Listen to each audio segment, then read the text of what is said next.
歡迎收睇智叻選購貼士，我係 VC。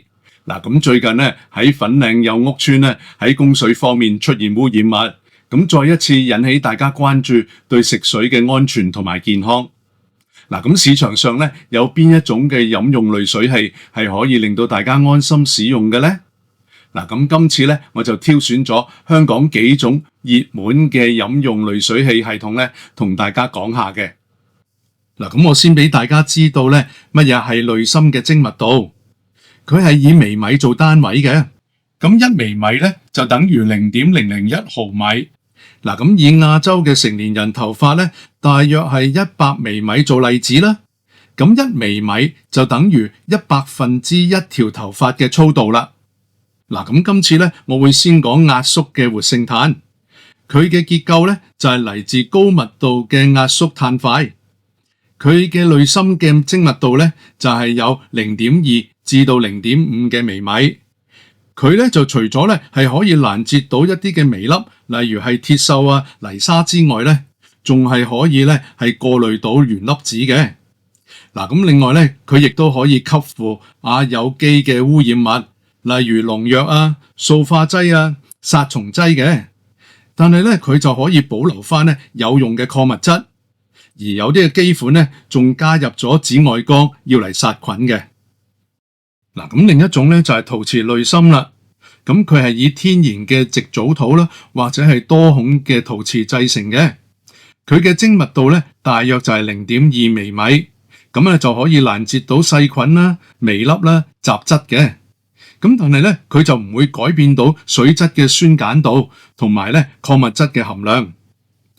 現時嘅陶瓷濾芯咧好少係會單獨使用噶啦，例如咧就係會加入活性炭棒咧去吸附有機嘅化合物啦，亦都加入咧離子交換物料咧去除重金屬。咁有啲嘅型號咧就再加入礦物質元素啦、能量石等等嘅。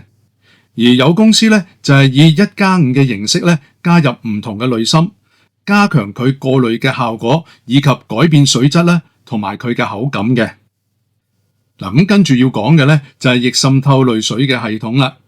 咁咧佢係一個高效嘅水處理技術，原理咧就係用高壓咧強迫啲水咧係通過0.0001微米嘅逆滲透膜去除高達99% 嘅有害雜質，例如係一啲細菌啊、微生物啊、重金屬啊、餘氯啊、殘留農藥啊同埋抗生素嘅。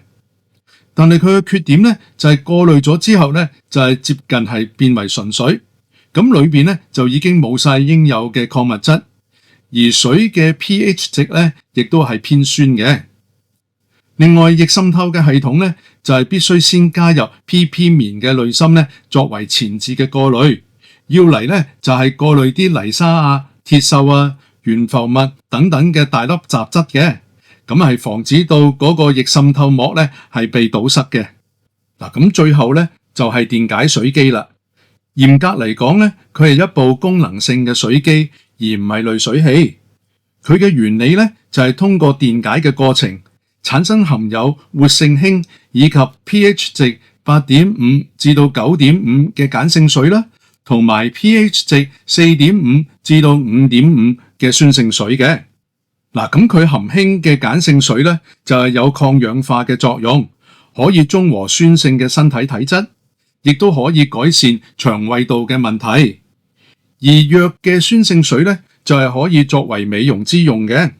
咁有部分嘅電解水機咧係可以加入鹽或者係鹽水去製造 pH 值11.5嘅強鹼水，用嚟清洗水果啊、洗走啲農藥嘅。又或者咧係可以製造 pH 值咧2.5嘅消毒水嘅。咁電解水機咧就因為唔係濾水器，所以咧佢內置嘅濾芯咧就唔會寫上佢嘅精密度，反而咧佢就好依靠前置嘅濾芯咧就要嚟做過濾。例如咧就係用 PP 棉芯咧就要嚟過濾一般嘅沙泥雜質啦，活性炭嘅濾芯咧就吸走異味。而 KDS 嘅濾芯咧就要嚟去除重金屬同埋抑制細菌嘅。而近年推出嘅電解水機咧就係着重改良內置嘅濾芯，加強過濾雜質，有機嘅化學物等等嘅。嗱，咁究竟咧，我哋點樣去選擇適合自己家庭使用嘅濾水系統呢？嗱，咁最簡單嘅過濾系統咧，就係壓縮活性炭系統啦。佢咧就可以濾走大部分有害嘅物質，而保留翻有用嘅礦物質喎。而佢咧就係唔需要做任何嘅保養，只係需要咧定期更換濾芯。而一支嘅濾芯咧就大約可以用6至9個月嘅。嗱，咁假如咧你係想用天然嘅物料啦，咁咧就可以選用陶瓷濾芯為主嘅過濾系統嘅。嗱，咁陶瓷濾芯嘅壽命咧就可以最多用到2年左右。咁不過咧，佢嘅表面咧就係會累積到污垢嘅，咁咧就會影響到過濾嘅效果。咁所以咧就要1個月左右做一次嘅清潔。咁咧就係要用附送嘅濾芯刷咧，就刷走陶瓷濾芯嘅啡色嘅污垢嘅。嗱，咁至於要飲用最安全嘅水咧，就要用到逆滲透系統啦。嗱，咁近呢幾年咧，市場上咧就推出咗好多逆滲透嘅熱水機，功能咧就越嚟越多喎。咁應該點樣選擇呢？我建議咧就係買最基本嘅型號，出到室溫水以及熱水咧就已經足夠噶啦。嗱，咁有啲機款咧係可以出冷水啦、製冰啦，甚至乎係有更多嘅功能嘅。咁點解我唔建議買呢？嗱，咁原因係佢出到冷水，甚至乎係製冰嘅話，一旦咧係冇做好適當嘅保養維護嘅話，即使係有紫外線殺菌，佢依然咧係好容易滋生細菌嘅。仲有就係越多功能嘅水機咧，佢體積就越大，故障嘅機會率咧亦都係會越高嘅。嗱，咁記得買之前咧，一定要計算清楚有冇足夠嘅擺放以及散熱嘅空間。至於係幾時咧係要更換濾芯嘅話，好多嘅機款咧都有顯示嘅。嗱，咁最後咧就係電解水機啦。咁佢係一部以健康為首嘅水機。咁好多人飲咗之後咧係可以改善健康嘅。嗱，咁不過咧佢整個嘅過濾過程咧就引起爭議，因為咧佢係未能夠有效去過濾有害嘅物質嘅。咁而另外電解水機嘅價格咧係可以相差好多倍。咁大家買之前咧就要先考慮清楚自己嘅健康需要啦，以及功能上嘅分別。而佢內置嘅濾芯咧，大約係9至12個月咧就係需要更換一次嘅。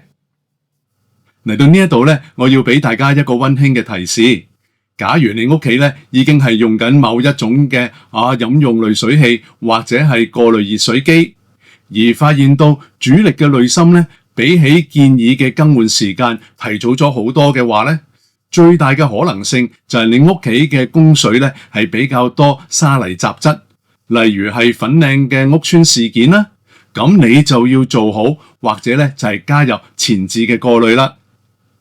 嗱，咁今集嘅內容純粹都係俾大家作為參考嘅啫，歡迎大家留言交流。咁喜歡呢條短片嘅朋友，請你俾個 like 我，同埋分享出去，順便撳埋個啷啷訂閱呢一條嘅頻道。我係 VC，我哋下集再見啦。